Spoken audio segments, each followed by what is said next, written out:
Chilambo. Huyo ni fullback wa kulia huyo. Nathaniel Chilambo anaongeza nguvu katika safu ya kiungo.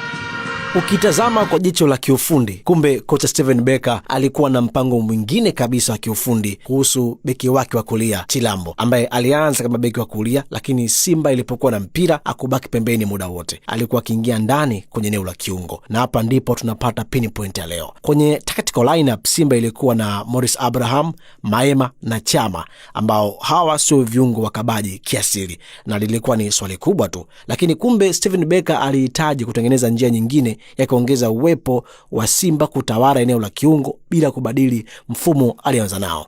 Kwa hiyo badala ya Chilambo kuwa beki wa kulia pembeni muda wote, Chilambo alikuwa anaingia mara kwa mara katika eneo la kiungo. Anapokea mpira, anasambaza na kuwa option nyingine ya kupiga pasi. Steven Becker alifanya hivyo kwa sababu alitaka Chilambo aingie ndani, Simba isimtegemee tu Morris Abraham, Maema au Chama kuunganisha mchezo. Anakuwa na nyota mwingine ambaye anapatikana katikati mwa uwanja ili Simba apate nafasi ya kumiliki eneo la kiungo. Na hii inatupa jambo moja kubwa kuhusu falsafa ya kocha Steven Becker. Hahitaji kila mchezaji abaki kwenye nafasi yake ya mwanzo. Anataka mikimbia wachezaji itengeneza nafasi na kuongeza option kwa timu. Lakini swali muhimu ni hili: je, Chilambo anaweza kufanya majukumu haya kimwendelezo dhidi ya timu ambazo zitakuwa na pressure kubwa? Kwa sababu kuingia kwenye eneo la kiungo ni jambo moja, kupokea mpira chini ya pressure, kufanya uamuzi sahihi na bado kuhakikisha Simba iko salama wakati inapoteza mpira, hilo ni jambo kubwa zaidi. Mimi ni Leo Muscular_TZ.